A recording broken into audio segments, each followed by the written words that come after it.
Friends, ഇന്ന് ഞാൻ കുമ്പിളപ്പത്തിൻ്റെ recipe ആയിട്ടാണ് വന്നിരിക്കുന്നത്. ചില സ്ഥലങ്ങളിൽ ഇത് തെരളിയപ്പം എന്നും ചക്കയപ്പം എന്നൊക്കെ പറയും. അപ്പോൾ നമുക്ക് ഇതെങ്ങനെ തയ്യാറാക്കി എടുക്കണമെന്ന് നോക്കാം.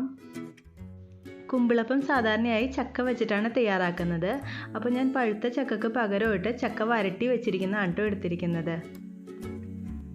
ഏകദേശം 1.5 കപ്പോളം ചക്ക വരട്ടിയത് ഞാനിപ്പോൾ കുമ്പിളപ്പം തയ്യാറാക്കാനായിട്ട് എടുത്തിട്ടുണ്ട്. ചക്ക ശർക്കരയും നെയ്യും ചേർത്തിട്ട് നന്നായിട്ട് വേവിച്ച് വരട്ടി എടുത്തിരിക്കുന്നതാണ്. അപ്പോൾ നിങ്ങളുടെ അടുത്ത് ചക്ക വരട്ടിയത് ഇല്ലയെന്നുണ്ടെങ്കിൽ പഴുത്ത ചക്ക മിക്സിയിലിട്ടൊന്ന് അടിച്ചിട്ട് എടുത്താൽ മതി. ഇനി ഇതിലേക്ക് നമുക്ക് 1 കപ്പോളം തേങ്ങ ചിരവിയത് ചേർത്ത് കൊടുക്കാം. അപ്പോൾ നമ്മൾ സാധാരണയായിട്ട് കുമ്പിളപ്പം തയ്യാറാക്കാനായിട്ട് അരിപ്പൊടിയോ അല്ലെങ്കിൽ റവയാണ് യൂസ് ചെയ്യുന്നത്. 1 കപ്പ് പൊൻകതിറിൻ്റെ പുട്ടുപൊടിയാണ് ഞാനിതിപ്പോൾ തയ്യാറാക്കാനായിട്ട് എടുക്കുന്നത്. അപ്പോൾ ഏത് ബ്രാൻഡ് വേണമെങ്കിലും നമുക്ക് യൂസ് ചെയ്യാം. ഇനി ഇതിലേക്ക് നമുക്ക് 1 ടീസ്പൂൺ ഏലക്ക പൊടിച്ചത് ചേർത്ത് കൊടുക്കാം. ഞാനിതിപ്പോൾ നല്ല തരിയുള്ള പുട്ടുപൊടിയാണ് എടുത്തിരിക്കുന്നത്. അപ്പോൾ കുറച്ചും കൂടി ഒരു ബൈൻഡിങ് കിട്ടാനായിട്ട് ഇതിലേക്ക് ഏകദേശം 1/4 കപ്പോളം അളവിൽ അപ്പപ്പൊടിയും കൂടി ചേർത്ത് കൊടുക്കുന്നുണ്ട്. സാധാരണ പത്തിരിപ്പൊടിയോ അപ്പപ്പൊടിയോ ഏത് വേണമെങ്കിലും ചേർത്ത് കൊടുക്കാം. ഇനി ഈ കൂട്ട് നന്നായിട്ടൊന്ന് കുഴച്ചെടുക്കാം.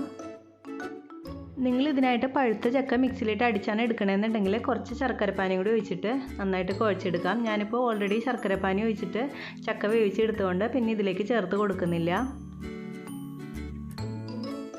ഇനി നമുക്ക് കുമ്പിളപ്പം തയ്യാറാക്കാനായിട്ട് തുടങ്ങാം. കുമ്പിളപ്പം സാധാരണയായിട്ട് വഴനയില വെച്ചിട്ടാണ് തയ്യാറാക്കുന്നത്. ഈ ഒരു ഇലയാണ് വഴനയില എന്ന് പറയുന്നത്. സാധാരണ ഞങ്ങളുടെ ഇവിടെ കറുകയില എന്നാണ് ഇതിനെ പറയുന്നത്. അപ്പോൾ നന്നായിട്ട് ക്ലീൻ ആക്കി വെച്ചൊരു ഇല എടുത്തിട്ട് നമുക്ക് ഇതുപോലെ ഒന്ന് കുമ്പിളായിട്ട് കുത്തി കൊടുക്കാം. ഈ വഴനയിലയുടെ നെറ്റിൻ്റെ ഭാഗത്ത് കുറച്ച് നീണ്ടിരിക്കുന്ന രീതിയിൽ കുമ്പിൾ കുത്തിയെടുക്കണം. എന്നാലേ നമുക്കിത് കുത്തിയിട്ട് മടക്കി വെക്കാനായിട്ട് പറ്റുള്ളൂ. ഇതിലേക്ക് നമ്മൾ ഫില്ലിങ്ങും വെച്ച് കൊടുത്തിട്ടുണ്ട്. ഒരുപാട് കുത്തി നിറച്ച് വെച്ച് കൊടുക്കണ്ട, ആ കുമ്പിളിൽ കൊള്ളുന്ന രീതിയിൽ അളവിൽ വെച്ച് കൊടുത്താൽ മതി. ഇനി നമുക്ക് ഈ ഞെട്ടെടുത്തിട്ട് ഇതിൻ്റെ ഉള്ളിലേക്ക് ഇങ്ങനെ വെച്ച് കൊടുത്താൽ കറക്റ്റായിട്ട് ഇരുന്നോളും. അപ്പോൾ നമ്മുടെ ആദ്യത്തെ കുമ്പിളപ്പം തയ്യാറായിട്ടുണ്ട്. ബാക്കിയുള്ളത് നമുക്ക് ഇതുപോലെ തന്നെ തയ്യാറാക്കിയെടുക്കാം. നമുക്ക് 2 രീതിയിൽ ഈ കുമ്പിളപ്പം തയ്യാറാക്കാം. ഇങ്ങനെ കുത്തി വെച്ചിട്ട് വേണമെങ്കിൽ തയ്യാറാക്കാം, അല്ലെങ്കിൽ ഇല ഇങ്ങനെ ഓപ്പൺ ആകുന്ന രീതിയിലും വേണമെങ്കിൽ തയ്യാറാക്കാം. അപ്പോൾ അധികം എക്സ്പീരിയൻസ് ഇല്ലാത്തവരാണെന്നുണ്ടെങ്കിൽ ഒരു ഈർക്കിലി വെച്ചിട്ട് ഇങ്ങനെ കുത്തി വെച്ചാൽ കറക്റ്റായിട്ട് ഇരുന്നോളും. ഇപ്പോൾ കുമ്പിളപ്പം എല്ലാം തയ്യാറാക്കി എടുത്തിട്ടുണ്ട്. ഇനി നമുക്കിതൊരു സ്റ്റീമറിൽ വെച്ചിട്ട് ഒന്ന് വേവിച്ചെടുക്കാം.